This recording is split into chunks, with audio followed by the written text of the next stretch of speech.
আসসালামু আলাইকুম। আশা করছি সবাই বেশ ভালো আছেন। আল্লাহর রহমতে আমিও ভালো আছি। আমরা চলে আসলাম নতুন করে আরও একটা পর্ব নিয়ে। আজকে আমরা আলোচনা করব পার্ট অফ স্পিচের। আমরা আজকের এই পর্বে দেখব পার্ট অফ স্পিচ কাকে বলে, কত প্রকার এবং কিভাবে একটা পার্ট অফ স্পিচ তার অবস্থানের পরিবর্তনের কারণে অন্য একটা পার্ট অফ স্পিচে সে পরিবর্তিত হয়ে যাচ্ছে। এই সব ব্যাপারগুলো আমরা আজকে আলোচনা করব এবং এখানে একটা প্লেলিস্ট থাকবে এবং সেই প্লেলিস্টটা আমরা সুন্দর করে সাজিয়ে দেবো, যেখানে আপনারা একের পর এক সেই জিনিসগুলো পেয়ে যাচ্ছেন। তাহলে আমরা চলে যাচ্ছি এখন। সহজ কথায় যদি বলি, পার্ট অফ স্পিচ কি বা কাকে বলে। বাক্যে ব্যবহৃত প্রত্যেকটা শব্দকেই আমরা বলছি এক একটা পার্ট অফ স্পিচ। তাহলে সেই হিসাবে যদি চিন্তা করতে যাই, আমরা বলতে পারবো যে আমাদের যত ধরনেরই বাক্যে শব্দ ব্যবহৃত হোক না কেন, এই শব্দটা কোনো না কোনো পার্ট অফ স্পিচের অংশ।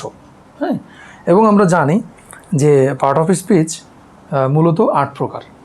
হ্যাঁ, এগুলো নিয়ে আমরা ধীরে ধীরে আলোচনা করব। চলুন আমরা এখন দেখে নিই যে সেই 8 প্রকার পার্ট অফ স্পিচ কী কী। তাহলে আমরা বলছি পার্ট অফ স্পিচ 8 প্রকার। সবাই জানি আমরা এখানে কি আছে। এখানে আছে নাউন, আছে প্রোনাউন, আছে অ্যাডজেক্টিভ, আছে ভার্ব,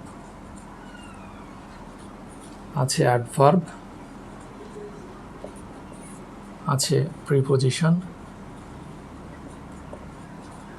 আছে কনজাংশন এবং আছে ইন্টারজেকশন। ওকে, সো এখন আমরা এই প্রত্যেকটা জিনিস নিয়ে এক একটা পর্ব বানাবো এবং আমাদের যেটা সবচেয়ে বেশি জরুরি সেটা হচ্ছে তাদেরকে আইডেন্টিফাই করতে হবে যে একটা বাক্যে যখন তারা ব্যবহৃত হচ্ছে তাদের স্থানটা কোথায়, এবং তারা যদি স্থান পরিবর্তন করে তখন তাদের রূপটা কেমন হয়ে যায়। যেমন আমি যদি ছোট্ট করে এখন বলি, আমরা জানি যে সাবজেক্ট অংশে শুধুমাত্র নাউন এবং প্রোনাউন বসতে পারবে। তাহলে এরা দুজন হবে সাবজেক্ট, আবার এরাই হবে অবজেক্টের ঘরে।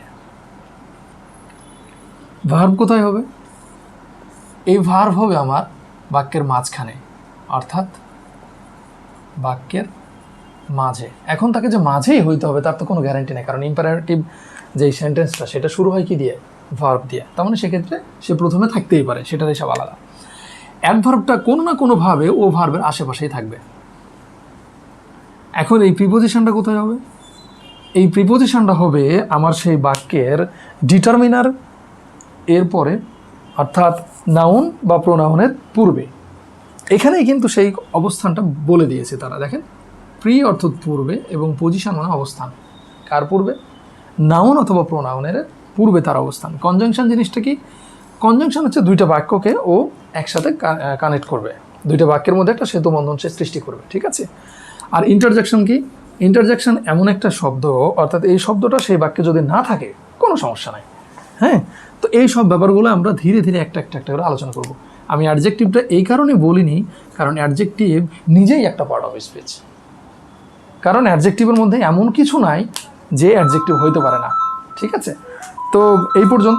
ধীরে ধীরে আমরা এই পরবর্তীতে এগুলো নিয়ে আলোচনা করতে থাকবো। ঠিক আছে, থ্যাংক ইউ সকলকে। আশা করছি সবাই আমাদের পরবর্তী পর্বগুলোতে আমাদের সাথে থাকবেন। সকলকে অসংখ্য ধন্যবাদ।